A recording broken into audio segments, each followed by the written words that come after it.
Hey, so, let's address the elephant in the room before we get into this review. I haven't uploaded in a while, as I've been pretty busy with life, and 2 different hurricanes happened around that time and flooded my house. I just recently got my floors repaired, and I've just been in a pretty big creative rut lately. But we're back. Reviews will be pretty scuffed, but I do have other stuff on the way, and I plan to kick things into gear ASAP. So thank you for taking the time to check out this review, and on to the video. If you've been here for a while, you'll know that our first review on this channel was the hati-s from gwolves.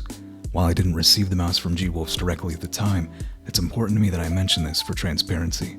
Gwolves is back, yet again, with a take on their classic lineup, no pun intended. The hati makes its return in a slightly changed form factor, while offering new features like wireless 4K and a dongle that doesn't look nearly as awkward as the past wireless mice from them. Gwolves aren't the first to do this, however. Razer seems to have beaten them to the punch, but that's no surprise here, considering Razer's size as a brand in comparison. The important question here is whether or not the wireless performance is just as good. But then, there's also the burning question: has gwolves finally nailed their build quality? Before we get started, you should know that gwolves did send this mouse out for review. You should know this will not affect my review in any way, and I did purchase my own secondary unit on top of the review unit I received, just to see how performance and quality control fares as well. I will include a part 2 section for each of the product categories, so you know what review info is in my own purchased unit. For reference, my hand size is 18 by 10 centimeters, and my grip is pincer claw. In terms of packaging, gwolves has gone for quite the edgy gamer look here, sporting a Terminator-esque wolf as the main mascot. The packaging feels solid, and while there's no metal tin this time around, the mouse is protected by a plastic cradle. Sadly, the cradle in my box came slightly melted, I'm assuming due to the deathly weather where I live and here in my state. Other than that though, my mouse survived, so that's all that matters. Part 2. Retail unit packaging seemed identical to the review unit, and the plastic cradle didn't arrive warped this time.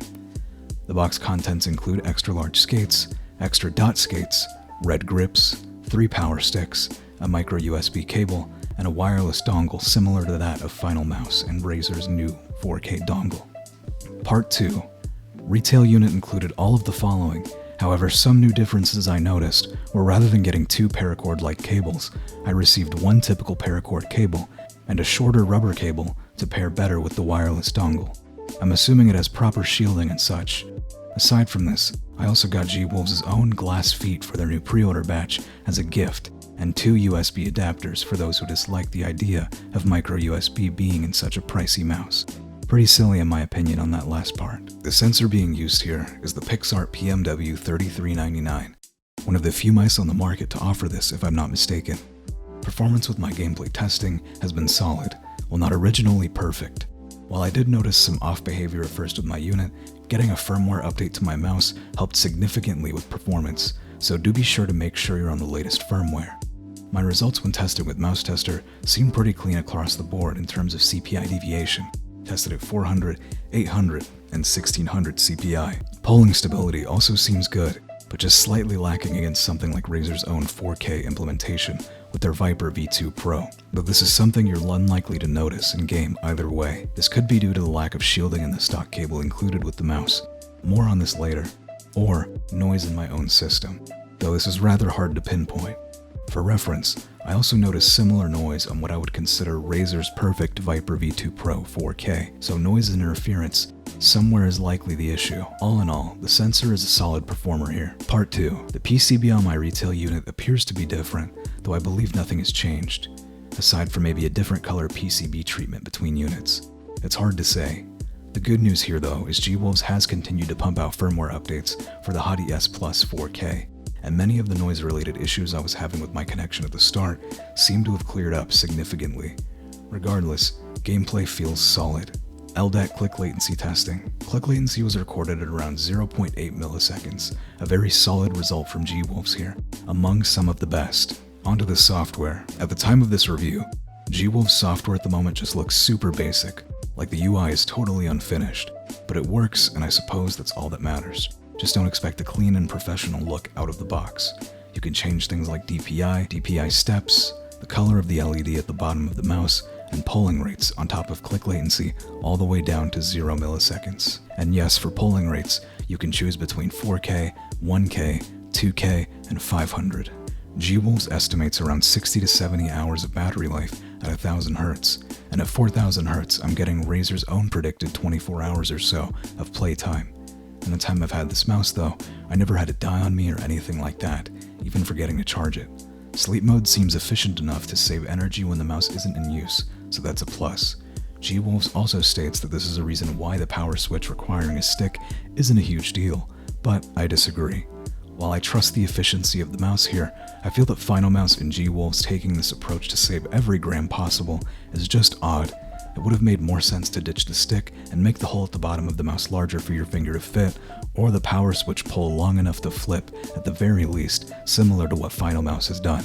But either way, this is what we're left with.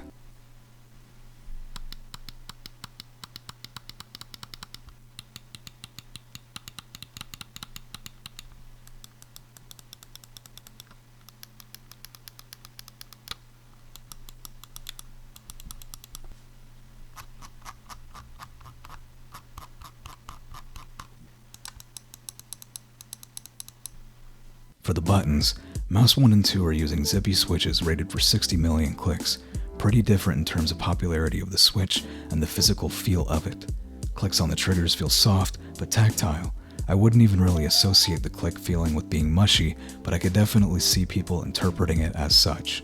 Side play wobble is minimal as the main buttons are pretty locked in place. For the scroll wheel, the encoder being used here is a TTC Gold, which has been gaining popularity as of late. Steps on this encoder feel soft and tactile, but definitely enough that you'll know when you hit the scroll step. The scroll texture seems to be the same as the previous gwolves mice, with a flat band sprinkled with a dotted texture. Personally not a huge fan of the feel of this scroll wheel in terms of the scroll wheel texture, but it's a subjective thing. The biggest downside in terms of feel or build I could give is that the scroll wheel middle click feels identical to previous gwolves mice in terms of how heavy the middle click is to activate. It does feel like the middle click on the hati-s, and this hati-s 4K is heavy enough that I simply cannot use it as quickly and efficiently as I'd like to for in-game ping spams, but it'll get the job done, I suppose. Part 2. My retail unit's middle click feels amazing compared to my review unit in terms of force applied for the click to activate. It feels very consistent now, so I'm assuming this will vary between units. The cable on the hati-s plus 4K is really great, but perhaps too great for 4K performance. Earlier I touched on how the cable is so thin and flexible, it could potentially play a part in why you might see noise or interference in the wireless mode. Razer's own USB cable for their Viper V2 Pro, while solid, is rather thick and shielded compared to how the cable feels here. To avoid any possible chance of performance loss, I'd maybe look into either a shorter cable or something a bit more shielded if you're really concerned about stuff like this, but it's very likely you won't notice this in-game, especially considering you aren't really taking advantage of 4K polling at all times in terms of movement. The stock feet you are getting are just okay in my opinion.